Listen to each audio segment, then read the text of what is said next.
এখানকার মন্ত্রী নাকি ছিলেন, আছেন কিনা জানি না, যিনি আগে খেতে পেতেন না, এখন পাখিকে আখরোট খাওয়ান।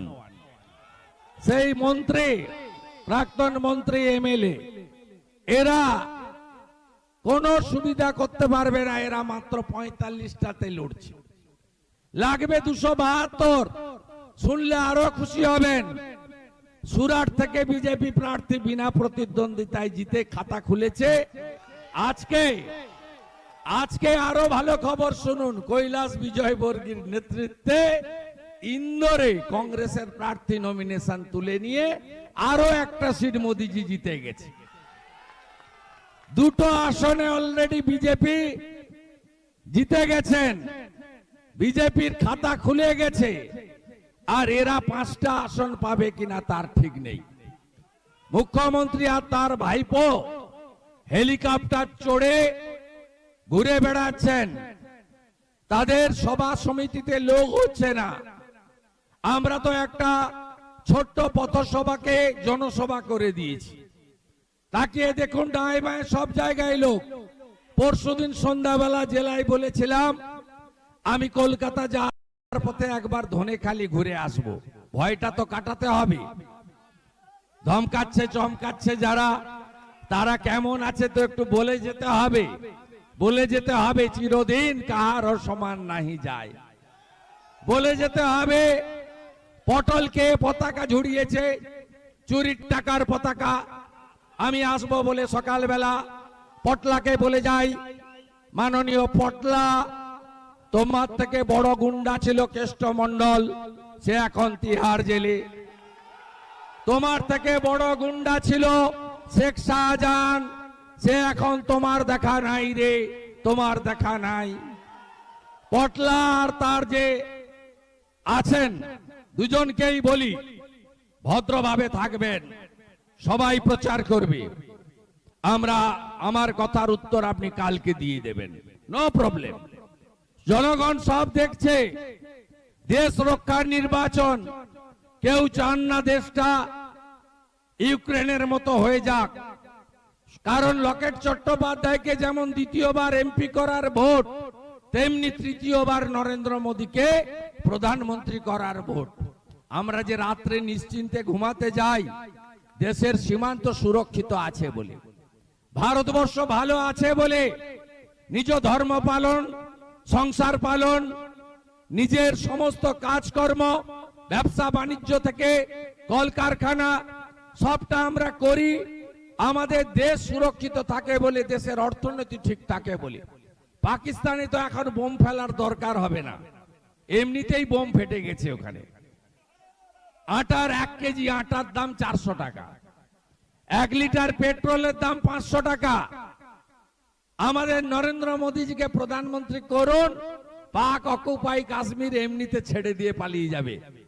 পাকিস্তানের সংসদে, বালুচিস্তানে অ্যাসেম্বলিতে ওখানকার যারা ইলেক্টেড মেম্বার বলছে আমরা ভারতের সঙ্গে ছিলাম, ভালো ছিলাম, আমাদের পার্টিশন করে আজকে এই দুর্দশার সামনে পড়েছি।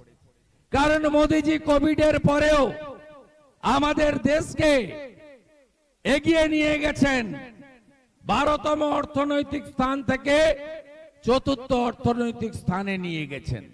অন্যদিকে আমার অনেক সংখ্যালঘু ভাইরা দূরে দাঁড়িয়ে শুনছেন। আমরা ভারতীয় জনতা পার্টি, আমাদের নেতা নরেন্দ্র মোদী সবকা সাথ, সবকা বিকাশ, সবকা বিশ্বাস, সবকা প্রয়াসের নীতিতে বিশ্বাস করে।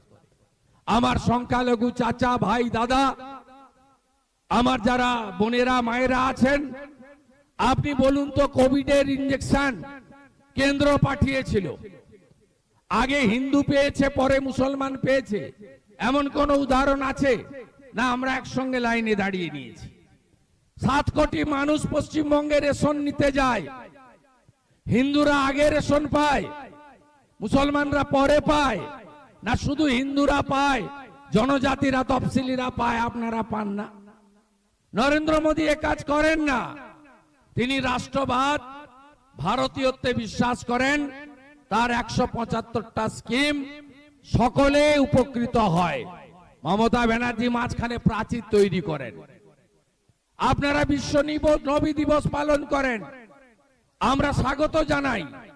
আমরা কখনো এখানে নির্মল ভাই আছেন, সনাতন সংগঠন করেন, আপনি বলুন আমরা কখনো আমাদের কারোর মুখ থেকে বেরিয়েছে যে নবী দিবসের মিছিল মানে, মহরমের মিছিল মানে দাঙ্গার মিছিল? আপনাদের মুখ থেকে বেরোয়নি, আলেম উলেমারা বলেনি, হাফেজরা বলেনি। এই মমতা ব্যানার্জি বলছে রামনবমীর মিছিলের দিন নাকি দাঙ্গা দিবস, দাঙ্গা ডে। এই মমতা ব্যানার্জি এই প্রাচীরটা তৈরি করেন কারণ তিনি চাকরি দিতে পারেননি। তিনি সিঙ্গুরের কারখানাকে ডিনামাইট দিয়ে উড়িয়েছেন। ধনেখালির গ্রামে গ্রামে দারিদ্র, ধনেখালির গ্রামে গ্রামে ছেলেরা কাজের জন্য ভিন রাজ্যে চলে যায়। মোদিজির স্কিম আপনি বলুন তো, আজকেই 12 কোটি কৃষকের অ্যাকাউন্টে 6,000 টাকা করে ভারত সরকার ঢুকিয়েছে। আজকে অ্যাকাউন্ট ট্রান্সফার পশ্চিমবঙ্গে 50 লক্ষ কৃষক পরিবারে ঢুকিয়েছে। আমরা কখনো বলেছি এটা বিজেপি ঢুকিয়েছে? আমরা বলেছি যে 20 মে যদি আপনি পদ্ম ফুলে ভোট না দেন তাহলে পিএম কিষাণ সম্মান নিধি বন্ধ করে দেব? আমরা বলিনি, কারণ সরকারের টাকা, আপনার আমার ব্যক্তিগত টাকা নয়, বিজেপির পার্টির টাকা নয়। এরা ধমকায় লক্ষ্মীর ভান্ডার বন্ধ করে দেব। ওদের বাপের টাকা না তৃণমূলের সম্পত্তি, ওটা বন্ধ করে দেব? তো সরকারি টাকা।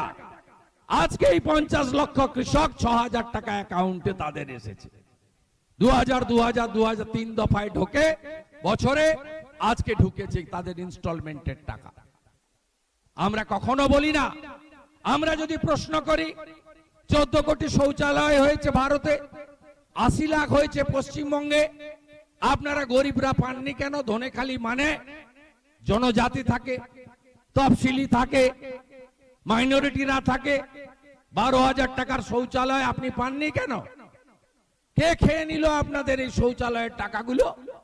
ঘরের ফর্ম নিয়ে ঘুরছে, বলছে এই নাম্বারে রেজিস্ট্রেশন করো, ভুয়া ফর্ম। প্রত্যেক বাড়িতে গিয়ে ফর্মে সই করাচ্ছে। ছবি তুলছে কেন? কতবার ছবি তুলবে? কতবার ছবি দেব আমরা? 40 লক্ষ ঘর হয়েছে বলে ইউটিলাইজেশন দিয়েছেন, 45,000 কোটি নিয়েছেন। ঘর দেখাতে পারবেন? গ্রামের পর গ্রাম, টিনের বাড়ি, টালির বাড়ি, খড়ের বাড়ি, অ্যাসবেস্টারের বাড়ি, কালো তারপলিন দিয়ে লোক সব আছে। 40 লক্ষ ঘর কার পেটে ঢুকলো? কে খেয়ে ফেললো? জানতে চাই বাংলার জনগণ। ভোটের সময় ছবি তুলছেন, নাম্বারে রেজিস্ট্রেশন করাচ্ছেন। এই ভুয়া বিদ্যা থেকে বাংলাকে বাঁচাতে হবে। আমরা 18টা রাজ্যে সরকার চালাই। কোথায় ডিটেনশন ক্যাম্প হয়েছে? কোথায় এনআরসি হয়েছে? সিএএ মানে কি?